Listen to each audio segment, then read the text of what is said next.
Hello and welcome to this week's Football Talk podcast, episode 141, with me, Dave, as your host this week, and I'm obviously joined by Josh out in the UK. This is your chance to sit back, get yourself comfortable as we bring you up to date for this week's football. We have news. I'm going to get my brain challenged in a quiz. We review the weekend's Premier League football. We'll be chatting around some of the European stuff as well and all that other stuff that's happened. Then finally it's Josh's turn to guess this week's Wiki File. If that sounds like something you'll enjoy, drop us a like, subscribe to our channels on YouTube and Spotify so you don't miss out. We're here every Sunday at 10 a.m, even during those pesky international weeks. Now over to my co-host all the way in England.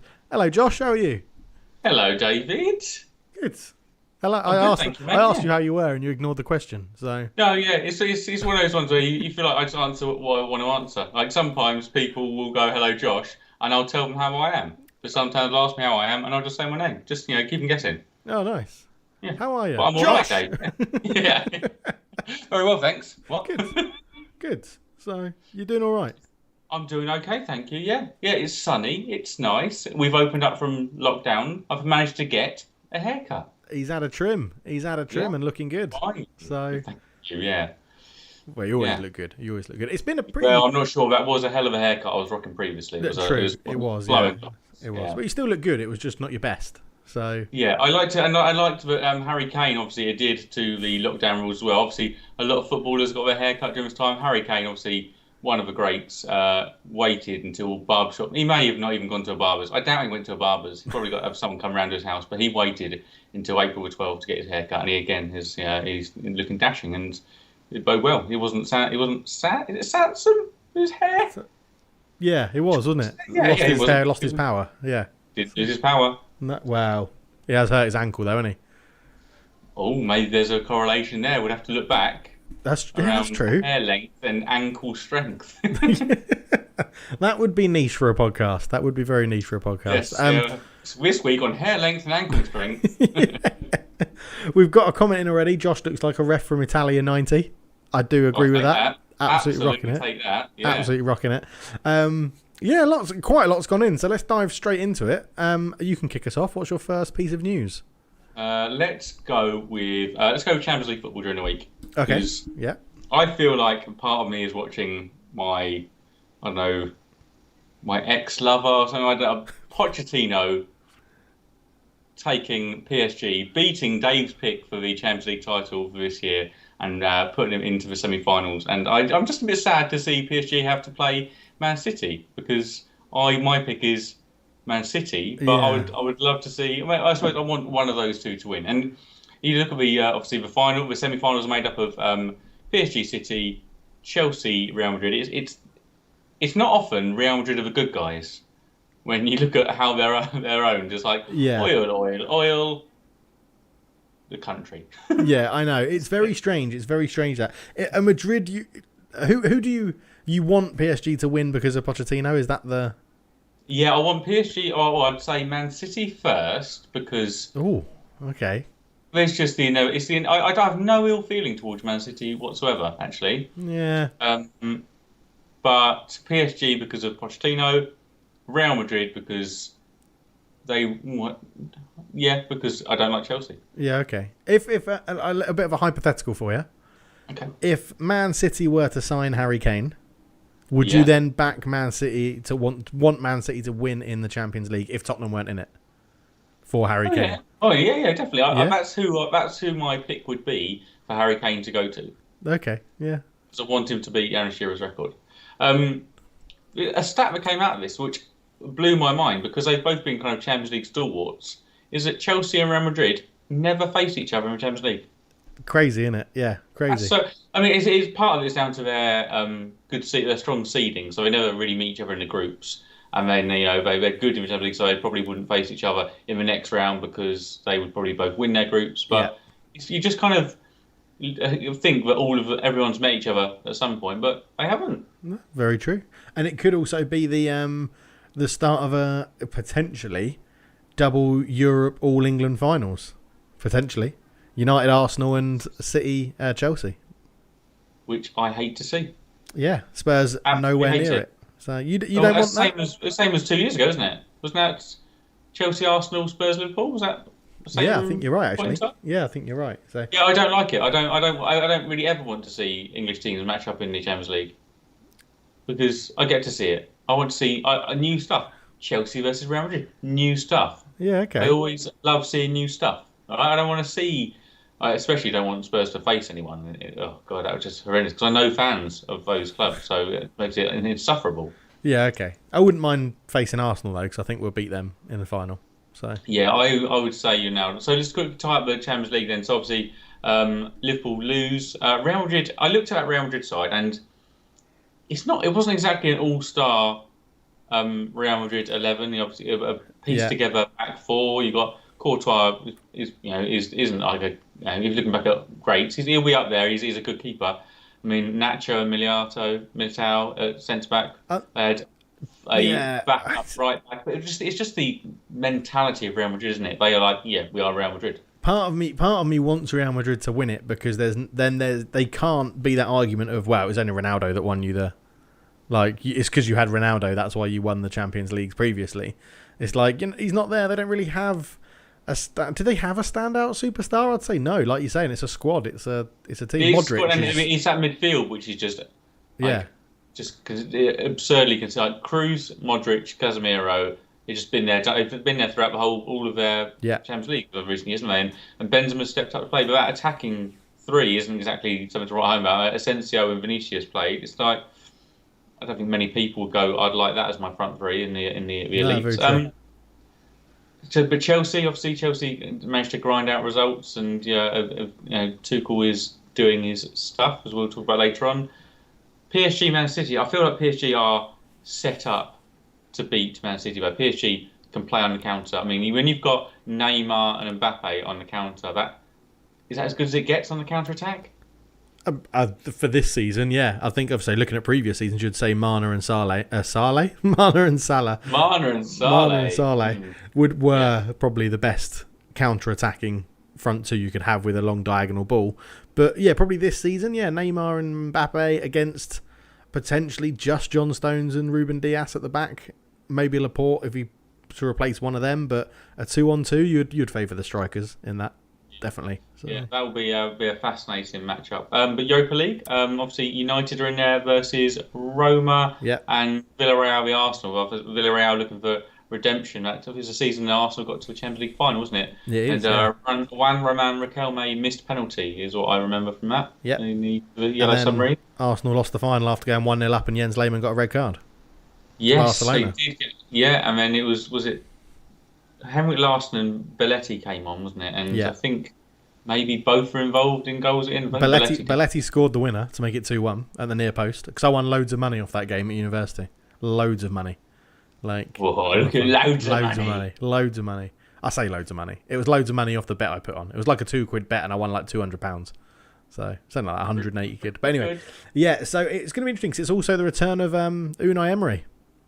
It is Unai Emery derby, that one, isn't it? Yeah. Oh, and it's going to be Chris Smalling derby as well, isn't it? Chris Smalling derby. Hopefully he'll score a couple of own goals. Know what's good for him back in Manchester. So, is there not anyone else at Roma? Where's Mkhitaryan? No idea, mate. Yeah, Roma. Is he? Yeah, he's at Roma. Yeah. But that's Man United and Arsenal, I guess. So, yeah. Yeah, interesting. So, are you confident of going through to the final? So, I want you to pick a Champions League and a Europa League final, please, Dave. Champions League final, Chelsea PSG. Oh! Yeah. Interesting. Tuchel derby, then. That'll be the Tuchel derby, yeah. I've been really impressed with Thomas Tuchel, and I think he'll get them to the final. Over two legs, I think he'll navigate around Real Madrid. So I think someone needs to get in touch with Big Sam for advice. Very true. Yeah, very true. Sort them out right away. Europa League, I can't look past United Arsenal for the final. I think Arsenal will have enough to over. Like they'll just sort of just do enough to get past Villarreal, like they did for like Slavia Prague and Olympiacos and all those sorts of games. And then this is the first real side they faced, though, isn't it? Arguably, yeah. So, and I think the problem I've got with Roma, right, is that the only memory I really have of Man United playing Roma was when I was at Old Trafford and we won 7-1. Yeah, I was there, and I was like, that is now how I always picture Roma to be, so I'm expecting us to completely annihilate them. So yeah, I mean, it's been a hell of a week for United, really. I mean, overall, the last week has been pretty special, I'd say, like both when playing and not playing. Yeah. As we'll touch on it later. It's been a good week for Norwich fans as well. It has. Congratulations, Norwich. Delia Smith is up. Jim Carver will be happy. Shiv's not that happy in the chat. Why are Norwich back, for Christ's sake? Yeah.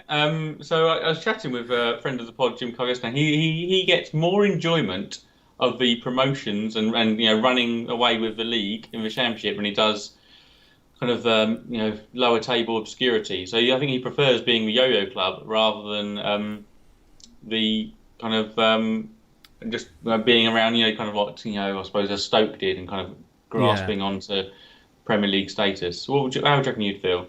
Would you like the highs and lows, or would you like the even keel? I'd probably like the highs and the lows, but being in the Premier League, so I'm a good friend from university who's a Stoke fan, and he was literally distraught when they got relegated. And I was like, he was very happy just to be bobbing around in like 14th, 15th, 16th, making a little bit of progress every season. And then, so I don't know, I'd probably want to be in the Premier League. I think I'd want to be in that mid-table obscurity. And especially because, anyone can beat anyone. West Brom have shown that this year with Big Sam and beating Chelsea. And that's a high enough for me, I think. Okay. So a question I've got for you now. Right? So obviously, part of the reason they got promoted is because they kept basically everyone bar Ben Godfrey together. They've got Max Aarons, Todd Cantwell's, Emi Buendia's, Timo Pukki's. The question for you as a player and then also as an owner, do you keep them? Do you keep them or you sell them? So the reason I say, so obviously there's a fair chance they'll get relegated again. Okay? Yeah. They've shown themselves to be yo-yo club.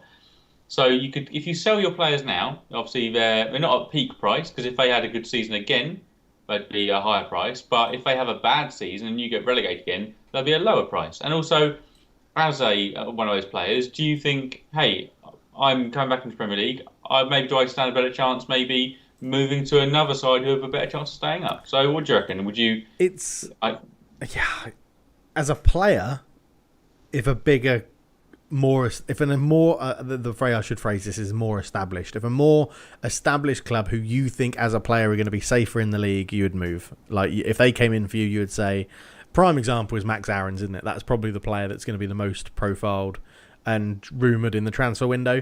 If, let's say, I don't know, Leeds, they've been pretty good this year, but aren't a huge step up maybe from Norwich. Like, if they came in for you, you'd probably say, in the interest of my career, I think I need to go. I think I need to move there. As an owner, it's a very interesting one when they keep the same players who come back up, because they've been there and done it and failed already, those players. And same manager as well. And the same manager, yeah. I think manager, you sort of have to, if they get you up, you have to give them a good go. Yeah, but is it like the definition of insanity, expecting different results with the same players and manager? You would hope they've learnt. That's the thing. They are more experienced. Yeah, they're not the exact same players. There are variables. They have a season of Premier League experience. They have a season more of Championship experience. For example, when Max Aarons was coming in off the back of one Championship year, wasn't he? Yeah. And now he's had a Premier League year, he's had a Championship year, and he's come back in again. So, yeah. So off the back of we obviously don't know who else is going to come up. We know Sheffield United have gone down. Yes, they have. Which we'll touch on later on. But your initial thoughts? Are you predicting Norwich to be there or thereabouts again? What do you think? It's too early. I think with the squad they've got, they won't be bottom, but they will be in the battle for relegation. I think if they lose a couple, so you're looking at Max Aarons, Buendia, Cantwell, lose two of those three, and I would put them firmly down if they're not replaced properly. So yeah, I'm not too sure really. It's hard to say at the moment. There's so much time to go between now and the start of next season with the transfer window, and Norwich didn't, if my memory serves me well, they didn't invest heavily when they got promoted last time, and they tried to stick with the same squad they had and bring through the youngsters, and you'd think they would learn from that and invest a little bit of that money, maybe loan signings and things like that. But yeah, I don't know, it's going to be very interesting. I do like the sustainability of the side though. So yeah, I mean it's already, I'd say a swap of Sheffield United and Norwich is pretty even in terms of my enjoyment of the league and reasonably, not about enjoyable club, Sheffield United, Norwich, somewhat similar. So it will shape more over the coming weeks, won't it? With two more sides to be relegated and two more sides to be promoted. Well done, Alex Tettey, getting his third promotion for Norwich, which obviously means he's got some relegations in the bag as well. Impressive. Impressive. I don't want to mention Copa del Rey. Okay. Firstly, shout out to Atletico Madrid for losing 2 Copa del Rey finals in 2 weeks. Yeah, impressive. That may sound odd, but they lost to Real Sociedad a couple of weeks ago, 1-0 and lost 4-0 to Barcelona last night because last year's Copa del Rey final was rearranged to this year, so they've managed to lose 2 in 2 weeks. Don't you 2 think years finals? They should have... First question, do you think it was organised a bit poorly that it was delayed until...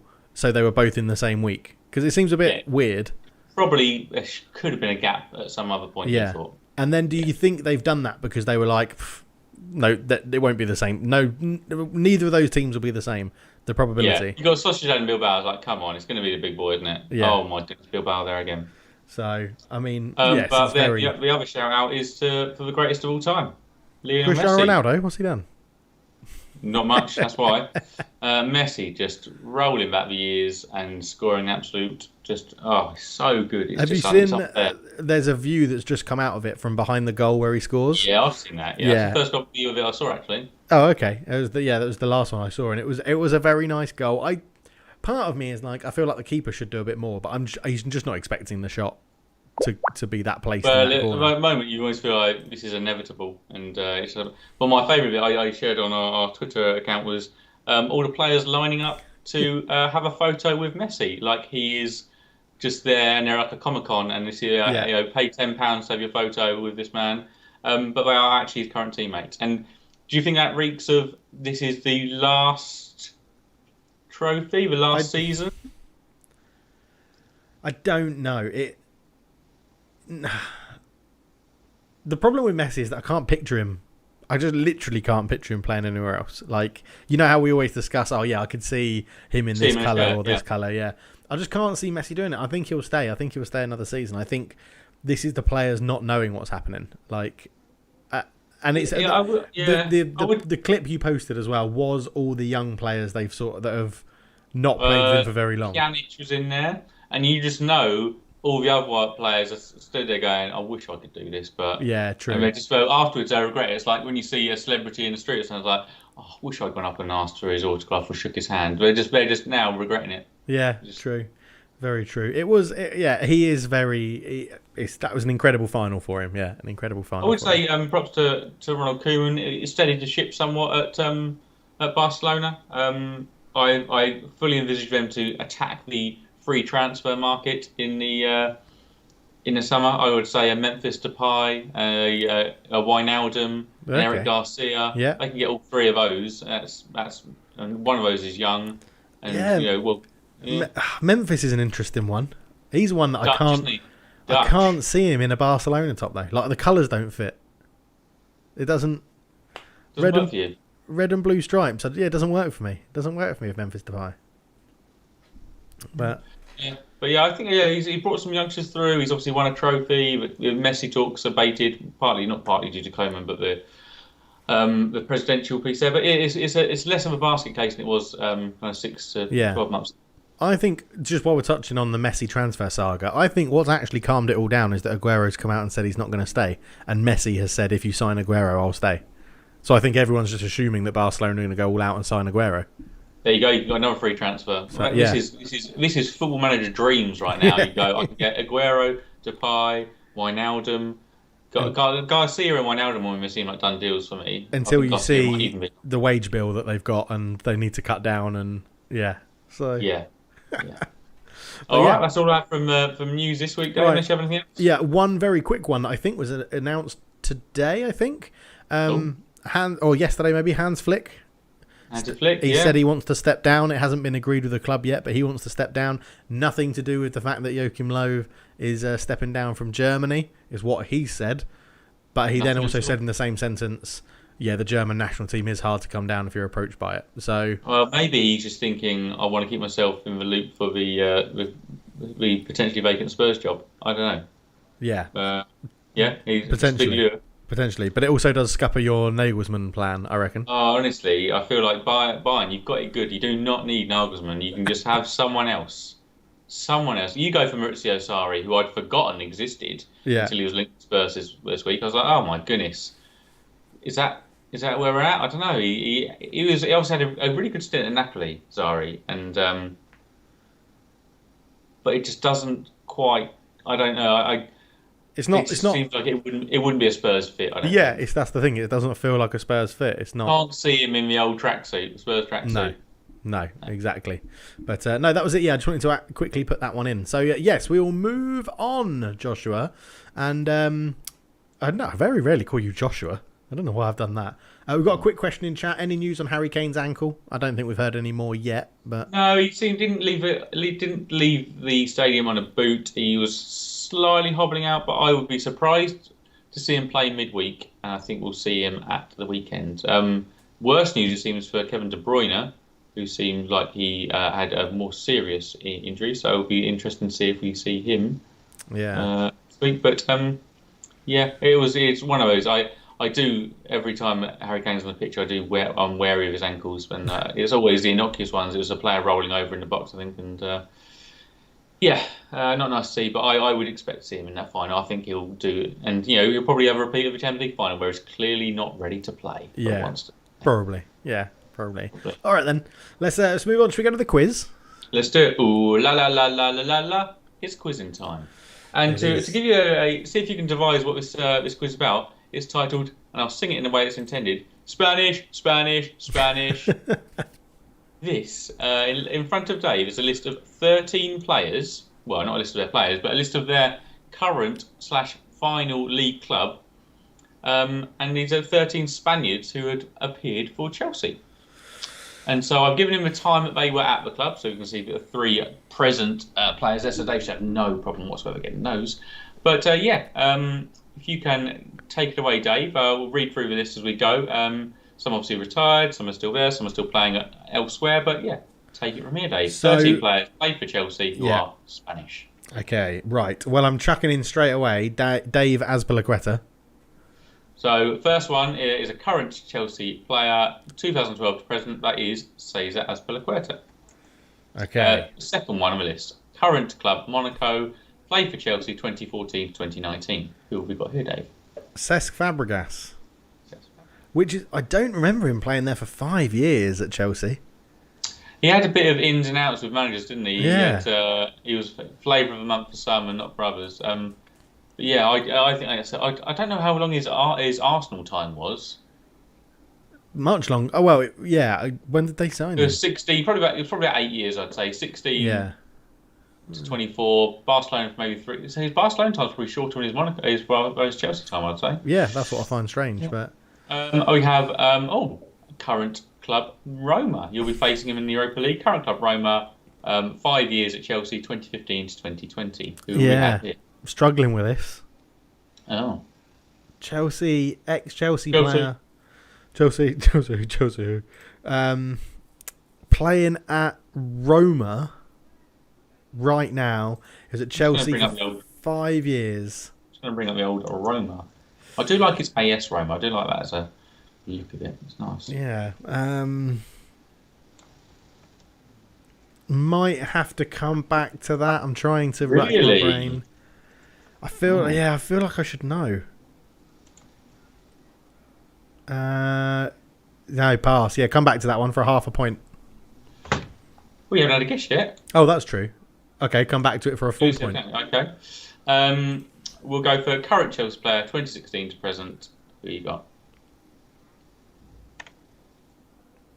Oh, Spanish. Why can't I think of that? Oh, Marcus Alonso. Marcus Alonso, correct. All right. Final club was Sagan Tosu. Spent 4 years at Chelsea, 2011 to 2015. Who do we have? I'm going random here. Whoa. He's just taking one of those first guesses for a full point. I've not. I've backtracked. Some call it bottling it. Because I was going to say someone, and then I'm now changing that to Fernando Torres because I think that's in Japan. Correct. In Fernando the J League. Torres. Yeah. All right. Current club Atletico Madrid. Chelsea 2014-2017. Alvaro Morata. Alvaro Morata is not that player. Oh, damn. I'm going to be harsh here, and you don't get a point for that. So you can... Well, no, that's not harsh at all. It's wrong. Yeah, no. Because just out of the... I think Alvaro Morata will be the one at Juventus later on because he's on loan at Juventus, isn't he? Alvaro Morata is at Juventus, so I'll give you a point for that one already. Thank you. Okay, so we'll go Atletico Madrid. Diego Costa. Diego Costa, correct. I thought they released him on a free. This has been on hold for a little while, this quiz, so some stats may be false. Some stats may be false. Excellent, thank you. All right. Juan Mata. So Juan Mata, who spent less time at Chelsea than Cesc Fabregas, 2011 to 2014, currently at Manchester United. Who is it? Juan Mata. Juan Mata. Right. We have final club Chelsea 1998-2003. Who have we got? A Spaniard whose final club was Chelsea. You've hit the 50% mark, by the way, though. Yes, excellent. Which we're going to extend from here on in. Future quizzes. 1998 to 2003. That's going back some. We were in year 8 at school. Probably covered our most of our GCC lives. Yeah. Yeah. So it would have been Champ Manager Prime. Yeah. Anyone entering the Mind Palace? Yeah, there is. I've got my Excel spreadsheets. I'm filtering. I've got a defender. Oh. And I can't remember if it's Albert or Alberto Ferreira. Ferreira? You've said some iterations of that. So it's Albert Ferrer. Albert Ferrer. There we go. Give you half a point for that. Half a point, sod off. No. Half a point. I've just gone in my Mind Palace, done my Excel spreadsheets. I've pulled out Albert Ferrer. Oh, wow, I've pulled out Alberto Ferreira. But yeah. Yeah. Yeah, you need to trim that. You've got too much on the end of those. Yeah. Unbelievable. Right. We have another current Chelsea player, 2018 to present. Who do we have here? Kepa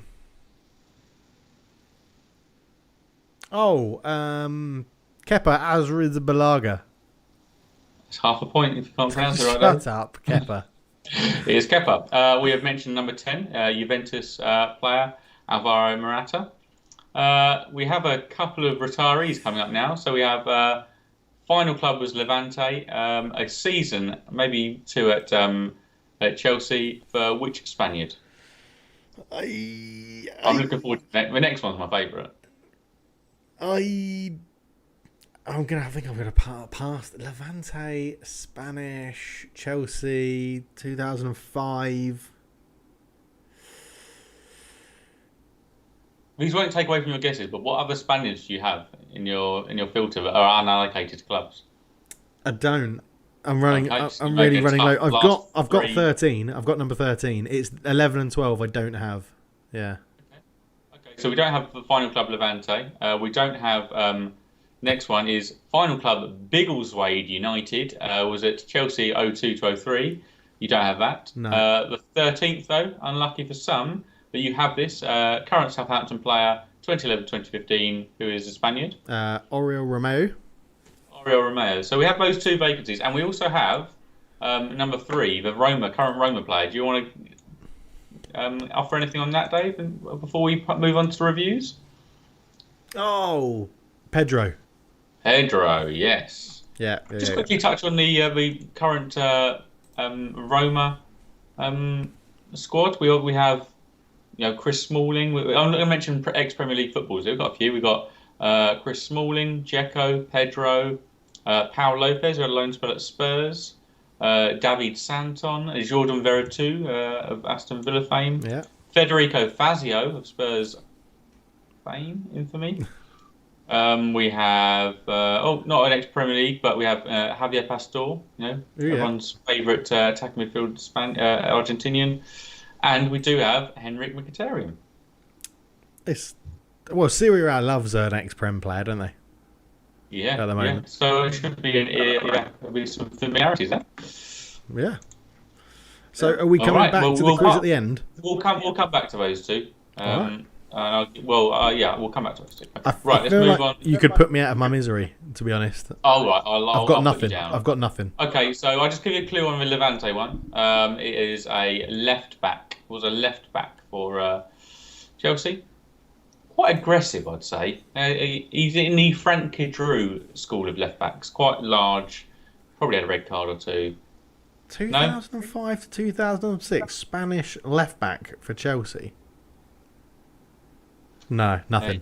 Asier Del Horno. Oh, Asier Del Horno, yeah, okay. And the man who started it all, the Biggleswade United player of, I don't know what his history was there, but this was, if I said to you, Kiki. I'd say Fonseca. Kiki De Lucas, Enrique De Lucas. I think a little diminutive attacking midfielder. Maybe had a bleach blonde hair. I've got a feeling. Nothing in my mind. Nothing. Oh, you need to make sure it's populated. Remember that one. Yeah. Enrique De Lucas. Yeah. De Lucas. Yeah. No idea. Okay. Good. Final scores. Final scores on the doors. You get 77%. Winner. 10 out of 10. I will take that all day. I think we're moving forwards now. You need 75% or more. 75? Yeah. I think you should you should do the quiz, and then you should say what the difficulty of the quiz is, and then we don't have a fixed pass sort of thing. Okay, I tell you what. Sometimes I'm constructing the questions from scratch, so I will try and put it in front of other people's eyes to see what they get. Yeah. Okay. And then I'll go. Okay. Well, pass. The average here was that, and you've got to beat the average. Yeah. Excuse me. Okay. Cool. Lovely. Let's go and review some fixtures, Josh. Right. Let's start off with the Stephen Pienaar derby on Friday night. I can't remember Spurs ever playing on a Friday night before this. No, I don't remember it at all. And you know what? I wouldn't want it again, really. 2-2. Everton were the better side throughout. We had a defence that wasn't. Defence was okay, but our midfield was just absent beyond belief. It was Højbjerg was putting past out of play, got himself booked after like 6 minutes or something ridiculous. Sort of and cuts his game off, doesn't it, when he gets booked that early? Makes him somewhat impotent from that moment on. Tanguy Ndombele was trying his hardest to do a skill which enabled the opposition player to take the ball off him easily. He was just, everything did not come off. And Sissoko was probably our best midfielder, which is really sad to see. A worry, yeah. Yeah, we weren't at it. And a bit for me, we've spoken recently, obviously had our watch along, and sometimes, I honestly, there's no point second guessing what Mourinho's going to pick, because Toby Alderweireld had been somewhat maybe frozen out. He lied about his availability previously, been dropped for a few games when you thought he could have been needed, now comes back in. Eric Dyer's been missing for however long, and is back in. It's just so sad to see. And welcome to Mourinho, mate. Welcome to Mourinho.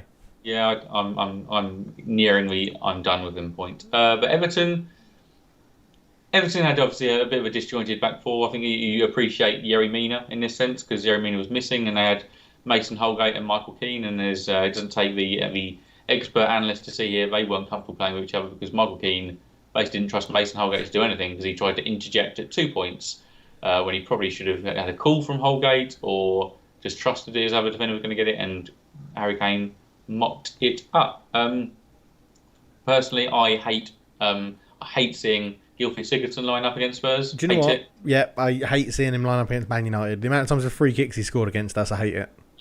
He's technically a very gifted player. He's not very exceptionally quick, can't really put a tackle in, but if you play him right and play him in, like Swansea did, you can get 40 million for him. Which, I mean, it is absurd when you think about it. It was, I think it was maybe 50, was it? I think it was 40. I think it was like 36. But when you look at it, you got Iwobi. I mean, you got Iwobi, Richarlison, and Sigurdsson lining up there. Yeah. And James is the one that's on the free. It's he brings that price down, that average price down a little bit. But Everton, we played Everton 3 times, haven't beaten them this season, and honestly, they've been a better side than us. So we may finish higher on the table, but I'd say overall, looking at it, they actually Ancelotti's done a better job and played better football with them. Is this Mourinho done this season? Is it how are you going to feel if you go into next season and Mourinho is still your manager? Despondent. It will. So there'll be probably 2 points. If I feel like he's had a really good transfer window, and he's got players that he wants. Yeah. I'll be like, oh, we can do this. He'll S-hours his way through this. If it's been an abject transfer window and he's still in charge, I'll be struggling to watch the games.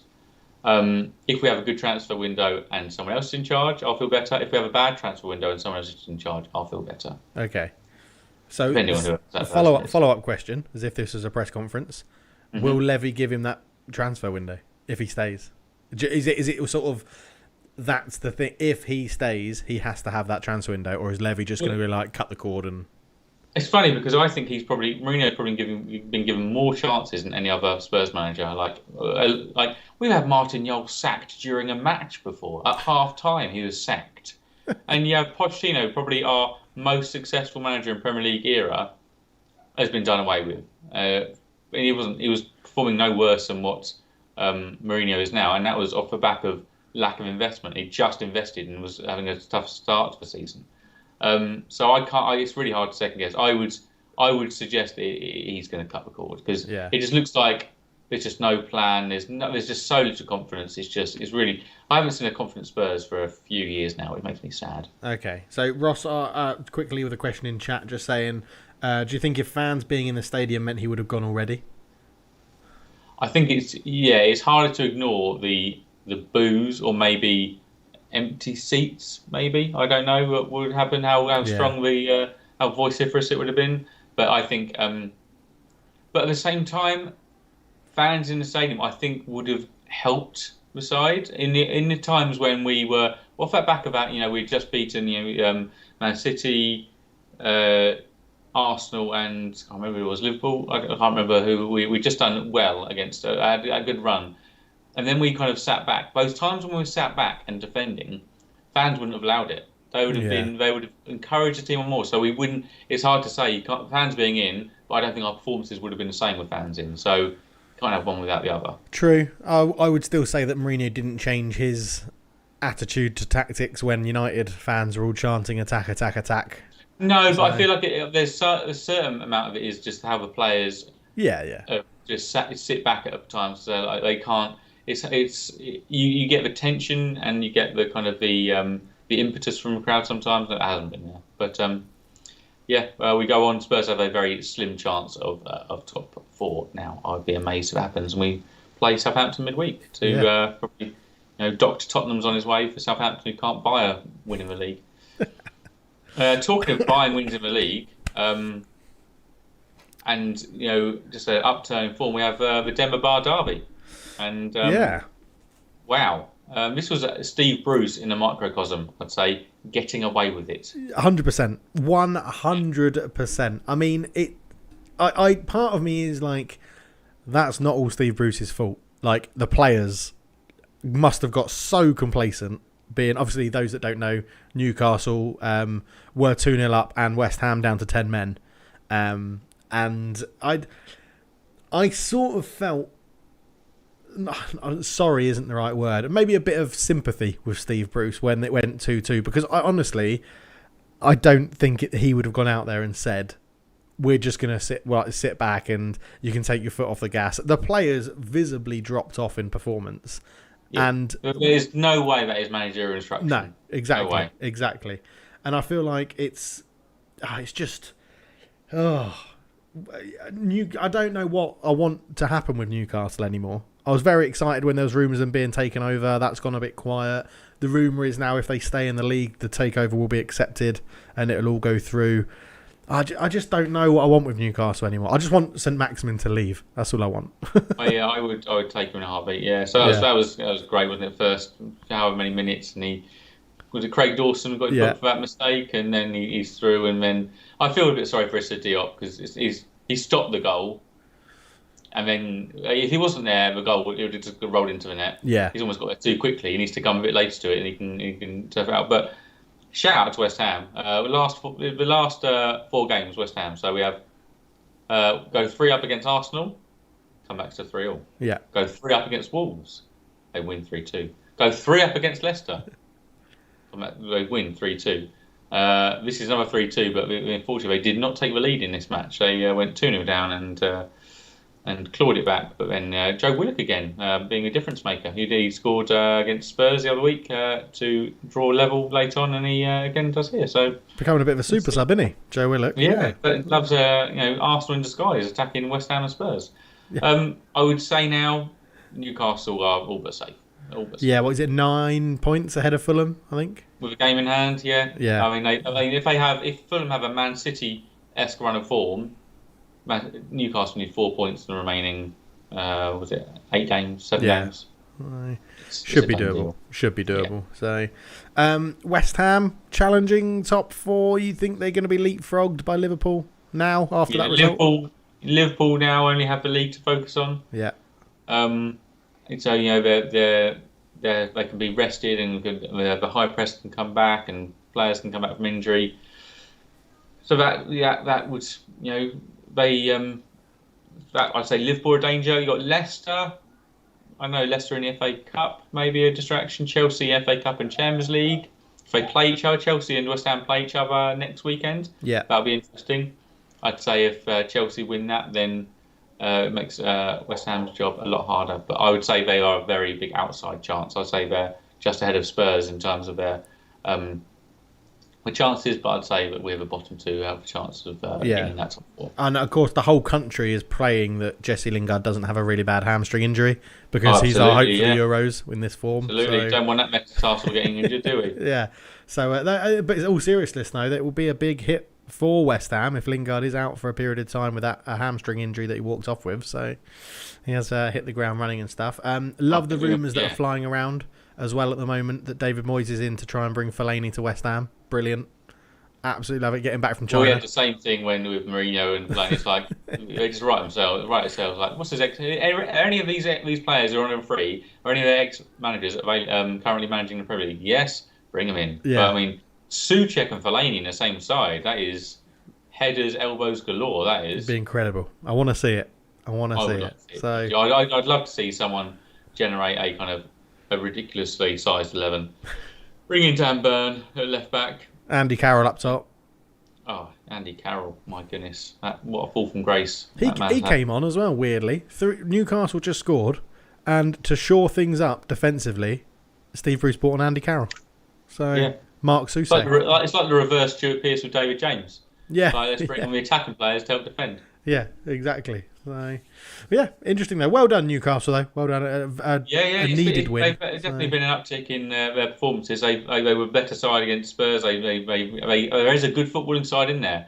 I just don't think Mr. Bruce is the right man to get it out. No, exactly. All right then. So moving on.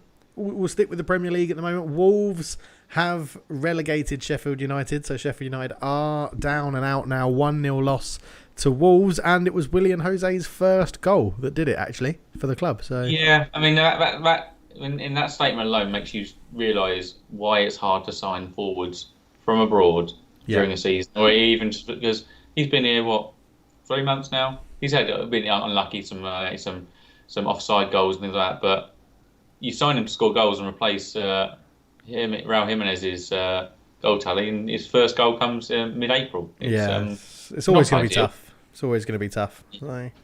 But talking of lack of goals, we have Ryan Brewster obviously played yesterday. Do you reckon he'll be looking forward to actually playing in the Championship? He had a 1-2 record with Swansea, 10 goals, 20 games. I think he will. 0 goals for Sheffield United this year, so I think he'll probably be. Well, if we play, do you reckon thinking we're back at our level, I'm happy to perform and win week in, week out? Do you know what? Maybe. I think part of me is like he will enjoy going back and scoring at level that he's comfortable at, and maybe then getting another chance in the Premier League. He's also the sort of player that, because he's so young, I can see someone else in the Premier League taking him on loan or something, or just trying to pinch him at a reduced COVID price or something like that, and it being just another stat that's wheeled out that he hasn't scored in 1,000 minutes, or he hasn't scored in 1,100 minutes, and it's like, he's so young, you want to see him drop down and score goals. I would say if he knows what's good for him, You know what's good for you? Stay in the Championship, mate. Yeah. Anyone going to be any preying on any of the Sheffield United players? As long as I don't want anyone to prey on Ramsdale, to be honest. There's a few comments. The chat's going chatting about Ramsdale now. Will he join another Premier League club and try for the relegation hat trick? I fucking hope not. Excuse my language. I really hope no one takes that punt because he is not a very good goalkeeper. He should never have been bought by Sheffield United for that much money. I just don't. Sanderberg is the one I think. 100%, and that's what just came up here. Yeah, where would Sanderberg go? I don't know really. Sanderberg. Where would you see Sanderberg? Maybe Everton, someone like that. First thing that sprung to mind was Brighton. I think Brighton might be set to lose a couple of players. Even Basuma, I think, it could be a little replacement for him, or strengthen it. Pascal Gross is being moved around the side a bit, so I wouldn't be surprised to see him. I could definitely see. I mean, Spurs have been linked with him previously. Yeah. But yeah, I think he's got a Premier League place ready for him, I'd say. Yeah. Okay. So, do you see anybody taking Ramsdale? Do you see anybody being that brave? I mean, maybe as a backup, but would you see anyone? No. If he knows what's good for him, he needs to stay in the Championship till he's about 27, 28, and then get to a top 4 job as third choice. Yeah. Okay. Right? He is nowhere near Premier League quality. Nowhere near. No, I would 100% agree. The game as a whole, I know that there was a contentious area you wanted to bring up around a potential red card. Couldn't believe it when I saw it, because this is was it Ait-Nouri on Rhian Brewster? Yeah. And the challenge that came in, they kind of both go down squealing. It looked to me like it was a proper stamp from Wolves player onto Rhian Brewster. I couldn't believe it wasn't a red. Yeah. Am I alone in this? I wasn't sold it should be a red, I think.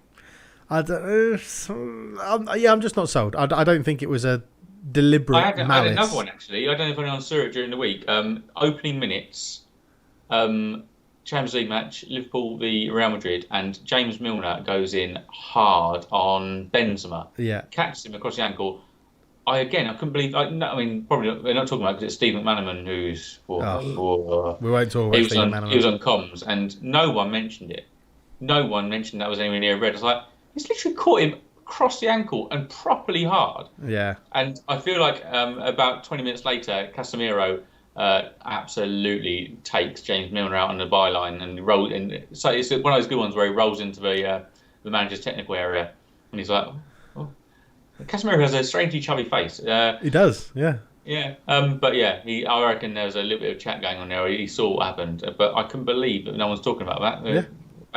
Maybe I'm just become institutionalised with Premier League referees and wanting to send people off. But I was amazed. Yeah, very true. Do you think this turns Wolves' season around a little bit now? A bit of confidence, or do you think it's still just plod to the end of the season? Just get it done. Plod to the end of the season and. If any Wolves fans in the chat what's the update on Raul Jimenez? Is he going to be coming back to football? Is he?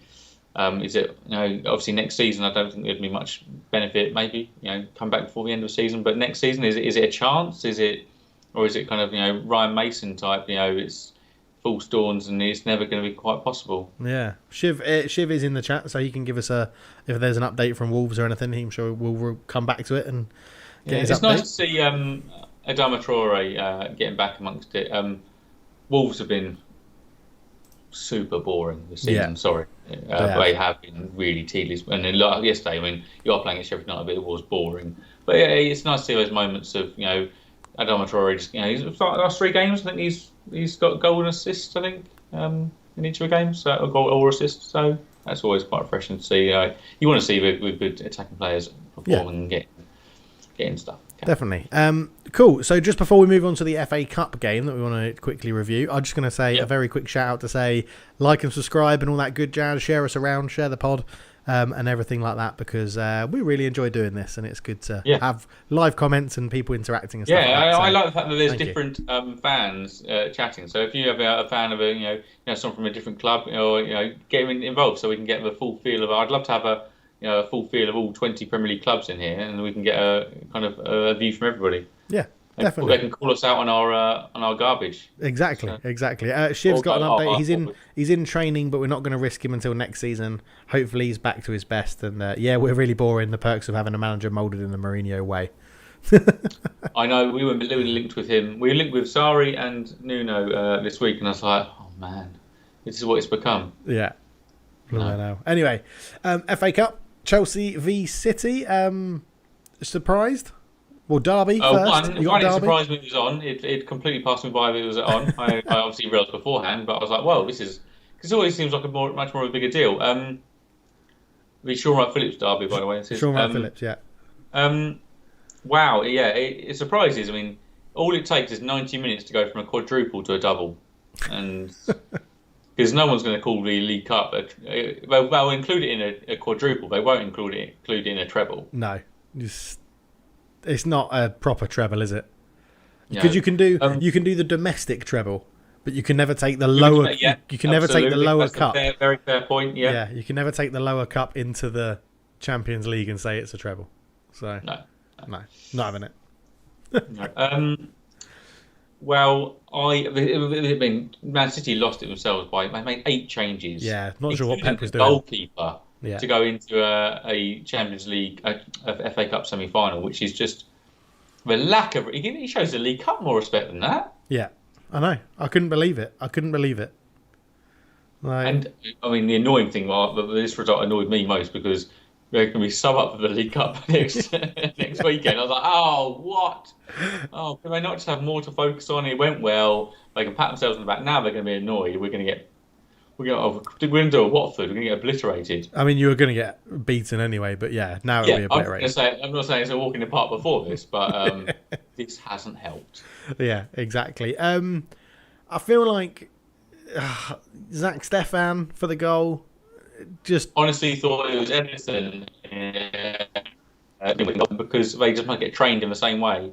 Yeah. Just by let's catch ourselves out by being absolute no man's land. Like the fact he's passed it around you. You're outside of the edge of your own goal. No, you're not even within the sticks. You absolute moron. It's so bad. You should go into being a goalkeeper coach, Josh, or a goalkeeper motivational coach. Good too. Probably a good motivation talk is Mourinho. Very true. Very true. Yeah, Tuchel's the first. Lack of German managers in the league always surprises me because there's not been many. But Tuchel's the first German manager to reach the FA Cup final. Yeah, that surprises me because I thought Klopp would have done it with Liverpool because they're the best team the world's ever seen. Fighting talk. But yeah, Tuchel. I've got a soft spot for Thomas Tuchel. I think he's very efficient about how he does his work. He knows he gets the side is very, very good on the pitch. Very good. Across the tactics and the communication across to the players must be superb. And he's a defensively solid coach with a array of talent up front. And I think it could be a perfect storm for Chelsea that next season. I think it could be brilliant. I agree. And it does seem to be... it's not a long-term project. He seems to rile people up and have fallouts. But yeah, it's short term, and that's what Chelsea are. Chelsea aren't long-term building projects. They build it from the structure within, and then the manager does the stuff on the pitch. So yeah, his ear does annoy me. His ear sticks out more than the other. I would say. He's happy, he's fine. But yeah, every time I see him, I'm like, just tuck it. Just get it tucked in. Yeah, get it tucked in. No, I think he's next. I'd have taken him at Spurs as well. He's an excellent manager. Yeah. Cool. Quickly then, previewing games coming up. We have the other semi-final. We'll start on that one first. Leicester-Southampton. Thoughts on that? I would be surprised if Southampton can turn around the form that they're in the league to perform in the FA Cup. I would suggest Leicester to win this 2-1. Okay. Yeah. All right. You? I think Southampton might win it and surprise everyone. I think Southampton, it'll be a distraction from their terrible league form and they'll think, it's a bit different. Just in time to then face you guys and give you a battering in the league. I mean, Spurs have got an extra few days rest here, so I would be, if Spurs don't win midweek against Southampton, then sack Mourinho before the League Cup and just get this done with. Yeah, get Ledley and Ryan Mason managing us for the League Cup final. Dream team. Then Ledley could have won it as a player and a manager. Very true. Very true. All right, into the league. Never done that. I don't know if anyone has. Arsenal, Fulham. It's all over for Fulham. Arsenal haven't had the best form coming in from Europa League. Fulham, I can't really buy a win, can buy draws. I'd say a little draw here. No, Arsenal to draw. win. Arsenal to win.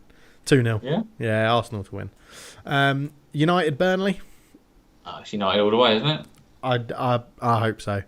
I really hope so. Burnley are a team that could cause us a few issues with balls in the box and big players that we can't really defend against. But, we spent 80 million on apparently the best header of the ball. So you'd like to think we can cope with it. I'll go Man United win, yeah. And then you're 7 points ahead with 7 games remaining of Leicester. So you're just in that purgatory now. You're going to get second place, aren't you? Hopefully, hopefully. Should do. Leeds, Liverpool, just to see off the weekend football. That would be a fun match. Goals. that was the opener, wasn't it? Was the opening 4-3 or something? Opening game of the season. Last season or this season? This season, yeah. This season. They went here last. I would say a little bit less exciting. I'm going to go score draw. Score draw. Okay. Liverpool win 2-1. Yeah, Liverpool to win 2-1. All right, then. That's a good little review and preview there. So thank you very much for that. Let's move on to the Wiki Files, because I got a Wiki File for you. Hey, so Josh has a Wiki File today from me. So, well, say what you see, Josh, and if you see it, say it. Yeah, I see Arjen Dezeu. You're so annoying. You're so irritating. Before when I sent him this, I was like, I think this could be one of the hardest ones I've ever sent you. And sorry for ruining for anybody there. I do apologise for that. But Dave, I said, I'll get ready for me to get it in 10 seconds. He's like, no. And I couldn't resist the boast there. I'm very sorry for spoiling it for anybody. But let's run through it to see, and I'll tell you why I knew it. So I started off their youth career at Vitesse 22. I presume is that maybe a somewhat... I don't know, it's Arnhem, isn't it, the place? Oh, I don't know, actually. It wasn't his youth career that helped me get it. But in the early years, 92-95, professional start at Telstar, 102 appearances, 5 goals. Then I didn't know this. Made their way to England. Barnsley, 4 years at Barnsley, 95-99, 138 appearances, 7 goals. So he's getting amongst the goals for a centre-back. Then we have a Wigan stint. 3 years at Wigan, 130 appearances, 6 goals. 2002-2005, we go to Portsmouth, 106 appearances, 5 goals. But we like Wigan. We love it up there. 05-07, we come back to Wigan, 52 appearances. Goals have dried up, 0 goals. We like the glamorous cities and towns of England. We go to Coventry next for a season in 07-08, 17 appearances. Then we go back, a lovely bookend on his Dutch career to a side with a number in their name, 08-09, ADO 20. In 12 appearances, 0 goals, 557 appearances, 23 goals, Arjen Dezeu. Fuming. Absolutely fuming. Why did I get this? Because he's Dutch. First of all, youth career at Vitesse. I also know Vitesse Arnhem. I'm immediately filtered into Dutch. I have no idea who Telstar are. Barnsley, didn't even get to Barnsley, but Wigan. The Portsmouth sandwich of Wigan. I was like, okay, Wigan centre-backs, Dutch. That's not a big list. And luckily, that is kind of peak time for me in remembering players. Arjen Dezeu. Don't have the strongest recollection of him at Portsmouth, but then again, it might have blurred into one with blue shirts. Yeah, fuming. And I think maybe a Harry Redknapp time at Portsmouth. Yeah, I think it was. Yeah, I think it was. Yeah. So, absolutely fuming with that. Just pick that apart straight away. I was well excited when I thought of him. Ridiculous. As we do, we have a quick look into a bit of their personal life and see if there's anything worth mentioning. This is a belter. Oh! Following his retirement in 2009, Dezeu began working as an investigative detective in Alkmaar, specialising in forensics and even stating PCR was his most loved technique. So, talk about weird like transition into a new career. An investigative detective. I mean, as jobs go, that would be a very...